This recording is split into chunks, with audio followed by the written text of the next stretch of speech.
In 2009, I returned home to Delaware to get my master's degree in human sexuality education, a decision deeply inspired by implementing and teaching Our Whole Lives and its predecessor, About Your Sexuality, as well as being a staff member for almost 20 years in Unitarian Universalist congregations.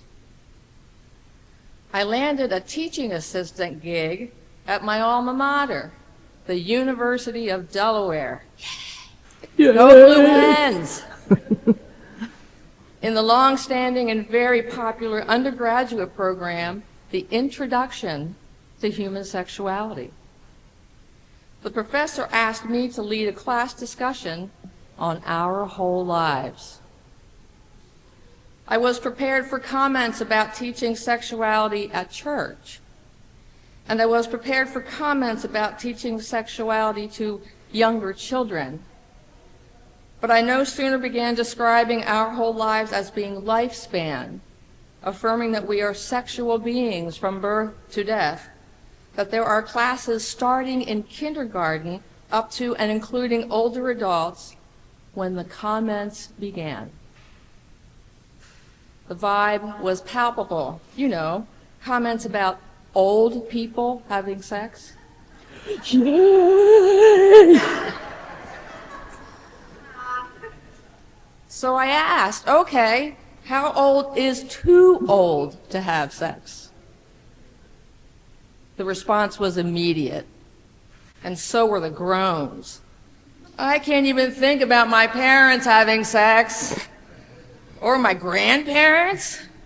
Oh, for sure, there's no way that you can have a sex life once you reach 50. Maybe even 40. Well, maybe 60 is too old, and the years before that you might just hold hands and kiss. There were a lot more responses, but I think you get the gist. These 20 and 21-year-olds could not imagine themselves or anyone being a sexual being beyond their reproductive years, and for sure not for all those old people. I then told them that I was teaching a 5th grade Our Whole Lives class, and the 11 and 12-year-olds had asked me, how old is too old to have sex? And then I asked the 11 and 12-year-olds what they thought. The consensus was that 25, maybe 30 is too old. You're just too old at that point. So I informed these 20 and 21-year-olds that according to these well-educated preteens, they only had a few more years left to be sexually active. And if they had something in mind, they probably should get to it. And so we began an understanding of what it means to be a sexual being from cradle to grave. Good morning.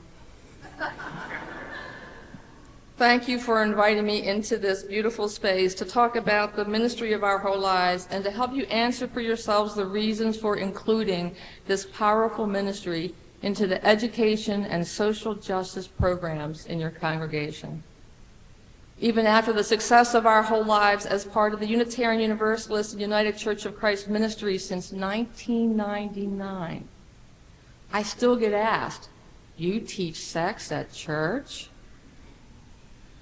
I have a rather childish response to that, and I'll tell you that after the service. But my more grown-up self responds, what? Your church doesn't teach sexual values and faith? That is sad to hear. The God of my understanding celebrates our bodies and its joys and grieves our harms. Without that love, many of us are left with pain and with shame. We aren't born knowing all there is to know, nor are most of us born into a world where the adults in our lives have an appreciation for their own bodies and sexuality, and that they know how to teach it. I hear more and more about the trauma and shame we inherit, what we know as generational trauma. Our parents and guardians did not have good role models, and they did the best they could. They really did the best they could. And yet the ultimate vision and wish for our children, well, for all of us, is to live our lives in a sexually healthy, life-affirming way. You know, we spend most of our lives as adults. If we are blessed and lucky, many of us live well into our 70s and 80s and 90s, right? Our whole lives honors that we are sexual beings from cradle to grave, and there are some of us who would say that we are sexual beings in utero until we pass. Being sexually healthy adults using a holistic perspective includes emotional, psychological, physical, intellectual, and spiritual dimensions. Sexual health is developed over a lifespan, and integrating sexuality into one's life is a balanced way. It's also a lifetime endeavor. This past year at South Church in Portsmouth, New Hampshire, we launched the older adult module of Our Whole Lives. This is the most recent of the 7 levels of Our Whole Lives. There were 10 participants, and we offered 7 of the 14 lessons. In a loving and safe space, we talked about sexuality and values, sexual scripts, anatomy, consent and boundaries, reframing sexuality, and reframing disability, chronic illness, and sexuality, right? Body image, and our favorite, dating as an older adult. That was wicked fun. Every session, there were questions in the question box, which is an anonymous way for participants to ask questions and have their questions honored with faith and trust. Some of the feedback that we got included, so fun to do the values continuum and see the different answers. Love that one can rely on UUs to relate everything to values. The other feedback was being able to ask anything we wanted in the question box. Questions I would not have known where to go to get answered, besides the internet, yuck. But I would ask about anything I had. Very freeing, and we were not made to feel embarrassed about asking anything. Thank you. And here's my favorite feedback. Never knew that I didn't know it all, and good to review. We are hoping to offer this program this coming church year and offer all 14 sessions. And it's a commitment. The sessions are 2 hours long, right? Appreciate the conflict of time. But we already have a list of people who want to participate, including people in the community who heard about the program from their friends. So we're really excited. While Our Whole Lives is a secular program, it is not value-free. It is written by experts at each of the 7 grade levels, many of whom are parents themselves. These folks know the psychological, developmental, and social emotional lives of children, teens, and adults. They see the world from young people's points of view, and the facilitators of Our Whole Lives classes are carefully chosen and very well trained, if I do say so myself. Melanie Davis, who is the Our Whole Lives program manager for the UA, reminds us of our core values as people of faith. Melanie says that our commitment to social justice has been expressed in the sexual realm for decades. Congregations and national leadership rose to the personal and political challenge of the AIDS crisis. They led interfaith coalitions in the successful movement towards marriage equality and continue to fight to maintain those rights. This religious movement also holds a place at the forefront of the ongoing struggle for gender and reproductive justice. And the religious movement just got larger. As of May 21st, Our Whole Lives is now an integral part of the United Methodist Church. a denomination with over 10 million members worldwide. They will begin their facilitator training in October.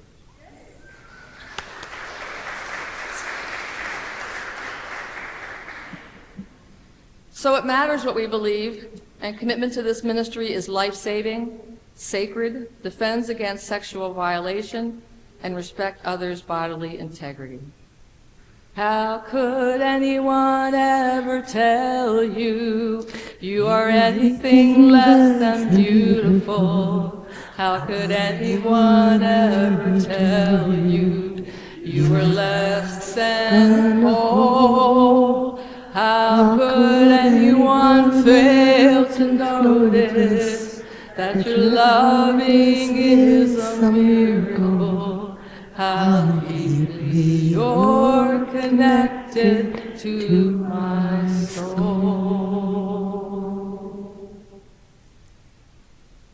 Oh, sorry, honey. Want to do it again? You keep dancing. Love it, love it.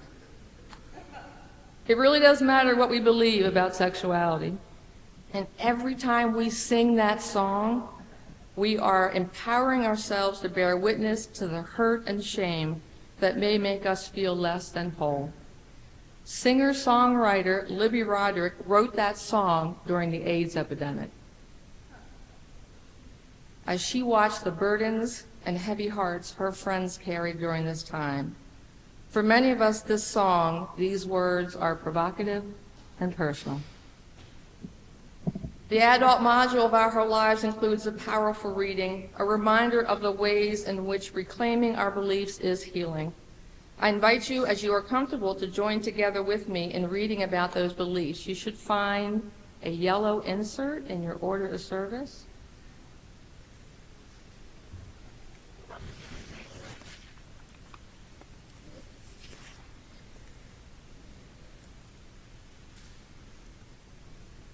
I will read the opening sentence, and I invite you to respond with the words printed in italics. Some beliefs about sexuality are like walled gardens. They encourage exclusiveness and the feeling of being especially privileged. Other beliefs about sexuality lead the way to wider and deeper sympathy. Some beliefs about sexuality are like shadows, clouding children's days with fears of unknown calamities. Other beliefs about sexuality are like sunshine, blessing children, warmth, and happiness. Some beliefs about sexuality are divisive, separating the saved from the unsaved, friends from enemies.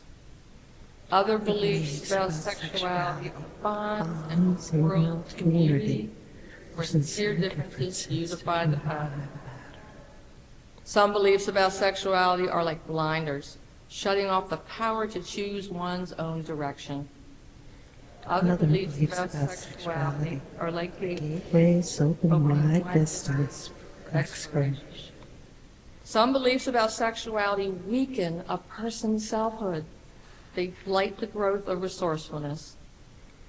Other beliefs about sexuality nurture self-confidence, feelings of personal worth. Some beliefs about sexuality are rigid, like the body of death, impotent in a changing world. Other beliefs about sexuality are pliable, the unsapling, upward thrust of life. Well done. Please take those home with you. At this moment, the dangers are shocking, and they are real. Several U.S. states have proposed or passed laws severely restricting reproductive rights, ranging from felony charges to the death penalty for abortion access. These measures directly impact pregnant individuals, healthcare providers, and those who assist them. In 2025, the ACLU tracked 616 anti-LGBTQIA bills in the United States, enacted new or expanded restrictions on gender-affirming medical care, and this is sadly in my own state. Arkansas, New Hampshire, and West Virginia have strengthened those bans, and Kansas is enacting a new ban.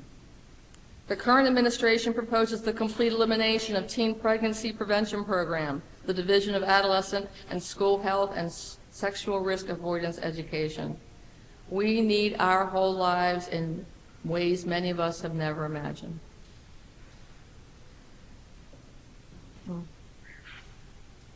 Being actively involved in our whole lives as a facilitator is more than just lifelong learning. For many of us, it deepens our understanding, connects us to families and to our young people, helps us to see the world in ways we have never known, makes us laugh, and makes us whole. As highlighted on your church's website, faith formation in Unitarian Universalism is a lifelong process. It involves learning about one's faith, exploring values, promoting compassion, justice, and love within oneself. Yes, of course, I was asked to advocate and to recruit as many of you as possible to be an Our Whole Lives facilitator this morning. But being part of that team of Our Whole Lives, it really does expand your knowledge. It offers you an embodied and heartfelt understanding of your own way in the world.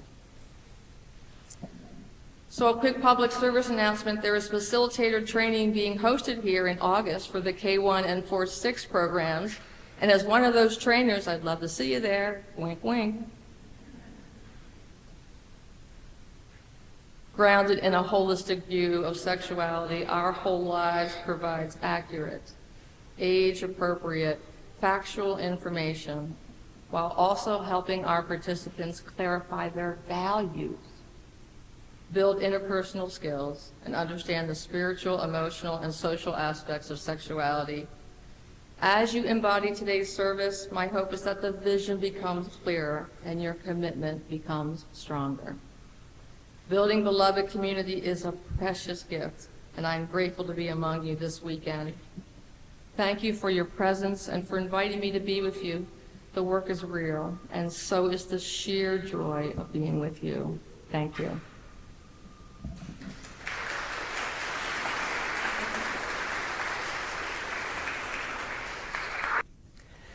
So I'm going to share a little bit of my prehistory and what completely feeds my sense of pride in this program here and everywhere we do it. So I was 14 years old in 1967 when I attended my first and only sex education class. It might have lasted 2 class sessions, but I'm pretty sure it only lasted 1. And it was given by the high school nurse in my high school, and keep in mind that this was 6 years before the United States Supreme Court affirmed the right to reproductive freedom. The nurse was thoroughly embarrassed, would not accept questions in class, and instead asked us to please write down our questions on a piece of paper and slip the paper under her door. Did anyone else here have that experience? Okay. I don't know how many of us did, but I never heard a single question answered, so that'll tell you something. What I do remember is watching a 1964 movie made by the Canadian Film Board called Phoebe. I hope none of you were subjected to watching that movie, but I gather that 14-year-olds in that year across the country were asked to watch it. Phoebe is one of the most terrifying movies I ever watched in my life. It is about a young girl who was the age I was at the time I watched it, who somehow discerned that she had become pregnant. And the entire movie is a series of imaginings on her part of how she will cope with this moment.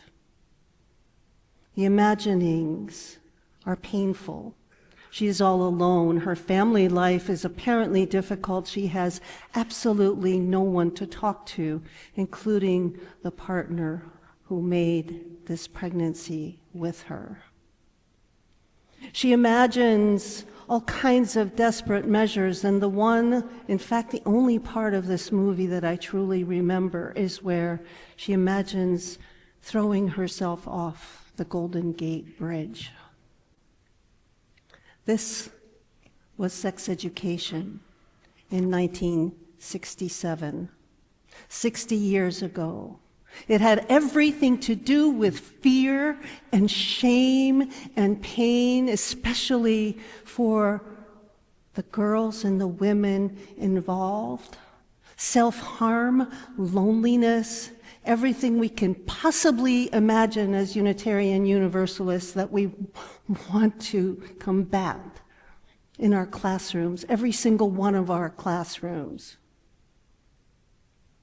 Phoebe carried all of the weight and responsibility and the questions and the difficult answers for her pregnancy. She carried the stigma that if you are my age or around or older, perhaps you experience something very similar. The stigma we have been trained to carry and are being asked to carry again, as Sandra pointed out.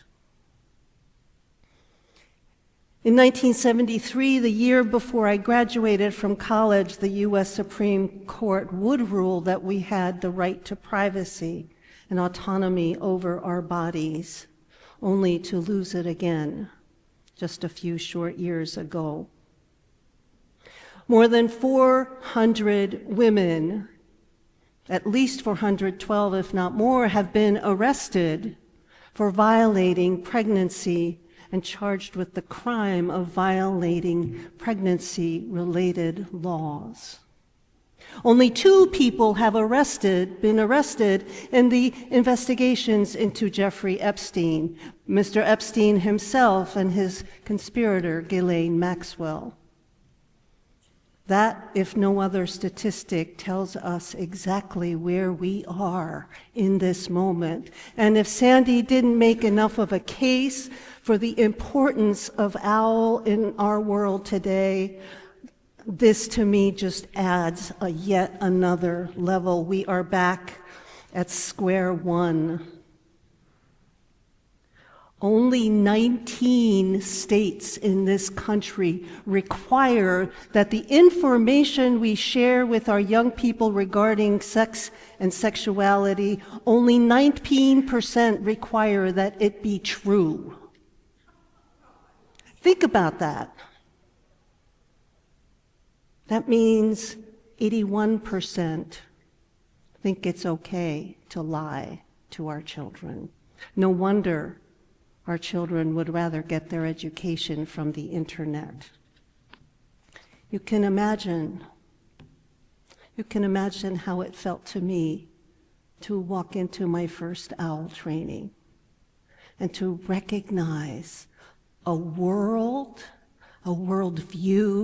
a set of values that not only pushed away those barriers of stigma and shame, but loved every one of us in that room and in the many thousands of rooms. I wish every state in this country required that what we teach be kind and wise. But at least in our congregations, we can do that, and we can offer that. While our Western faith traditions have largely criminalized the beautiful and abundant range of our human bodies and our human sexuality, privileging patriarchy and property over freedom and justice, our faith tradition, and now 2 others, have embraced a different way of doing things. I remember my dear friend, a very devout friend, who once said to me, "My body is just a suitcase for my soul." And how sad I felt, because our bodies are our whole lives. Phoebe deserved better, and so do we. Amen. Ashe. And blessed be. Will you rise and body